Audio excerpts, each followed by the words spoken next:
Good morning, everyone. My name is Miss Katie, and I'm here with this week's Play at Home. Play at Home is a program designed for ages 2 and up and their grown-ups to pick up a materials kit at the library and use the items inside of that kit to enjoy simple play that help build early literacy and early learning skills. This week's kit is available at the library starting today, and you can register for next week's kit down below in the comments fields. Kits come with an instruction page that tell you a little bit about the kit, as well as all the materials that you need to play at home. This week we are doing color matching with balloons. These are paper balloons, and you're going to want to mix them all up and put them on a flat surface and have your child find the balloons that match. So here's the red round one, and here's the red long one, and put them together.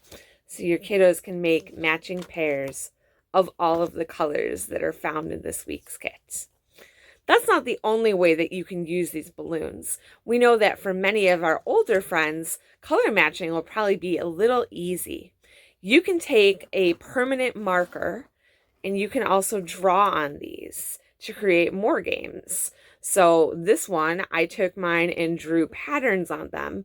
So then it would be up for my child to find the patterns that match. So the polka dots are what we're looking for here. And notice, grown-ups, that I put them on different colors so that they can't use the color as a support for this area of learning. When your child has even mastered that, you could move on to alphabet letters. So I have both the uppercase and then the lowercase a. This is a really great way to build early literacy skills. Most kindergarten teachers say that they find that students are not learning lowercase as strongly as they learn uppercase before they enter kindergarten. So make sure you practice those lowercase numbers. And then lastly, you could also use these as a memory game. So when you're laying them out on the table, turn them upside down and then ask your child to find the matching pairs. So when I'm turning them upside down, I'd have them all spread out. I'd be like, here's my circles, my polka dots. Where's the other one? And I would have to try to remember which area we've seen the circles before.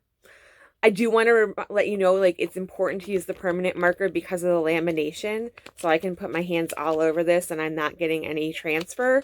If you use a washable marker, it will transfer because of the lamination. I hope you enjoyed those tips for playing at home and that you and your kiddos are having a fantastic week. I'll be back again next Tuesday morning at 10 a.m. with more ways to play at home. Until then, have a fantastic week. Bye, friends.